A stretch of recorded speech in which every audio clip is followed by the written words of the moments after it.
বর্ষার মেঘলা দিনে খিচুড়ি কার না ভালো লাগে, আর সেটা যদি হয় ঝাল বিফ চাপের সঙ্গে। আসসালামু আলাইকুম এভরিওয়ান। আজ ছিল মেঘলা আকাশ আর হালকা বৃষ্টি। আমি চলে গেলাম খিলগাঁওয়ের মুক্তা বিরিয়ানিতে আমার প্রিয় খিচুড়ি আর বিফ চাপ পার্সেল অর্ডার করতে, যেটার স্পাইস লেভেল ছিল এক্সটেন্সিভ। আপনারা যারা ঝাল খেতে ভালোবাসেন, এটা আপনাদের তাদের জন্য বেস্ট ডিল উইথ অনলি 240 টাকা। আমার ভাই ঝাল কম খায়, তাই ওর জন্য আমি নিয়েছিলাম পোলাও আর বিফ চাপ, যেটার মূল্য ছিল 230 টাকা মাত্র। তাদের কিচেনটা ছিল ফুললি নিট অ্যান্ড ক্লিন। মুক্তা বিরিয়ানিতে আরও পেয়ে যাবেন বিফ তেহারি, খাসির লেগ খিচুড়ি ও বিফ কাচ্চি, যেটার স্বাদও ছিল টপ নচ। আমি আগে এটা ট্রাই করেছিলাম, অন্য কোনো ভিডিওতে আবারও দেখানোর চেষ্টা করব। এরপর চলে গেলাম হাড়ভাঙ্গা মোড়েই মা বিরিয়ানিতে। আমার আম্মা ও আমার বোন ঝাল খেতে তেমন একটা পছন্দ করে না, তাই তাদের জন্য নিয়ে নিলাম একটি বিফ ও একটি চিকেন তেহারি। চলে এলাম বাসায় 1 লিটার বোরহানি নিয়ে।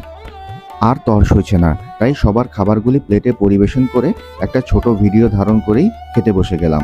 দেখতেই পাচ্ছেন কতটা লোভনীয় ছিল আমার বিফ চাপটা। অনেক স্পাইসি যারা পছন্দ করেন তাদের জন্য এটা হলো বেস্ট ডিল, খুবই মজাদার ও সুস্বাদু। ভিডিওটা ভালো লেগে থাকলে লাইক দিবেন, ফেসবুক থেকে দেখে থাকলে একটা ফলো, আর ইউটিউব থেকে দেখে থাকলে কাইন্ডলি একটা সাবস্ক্রাইব করে দিবেন। ধন্যবাদ। আল্লাহ হাফেজ, বাই বাই।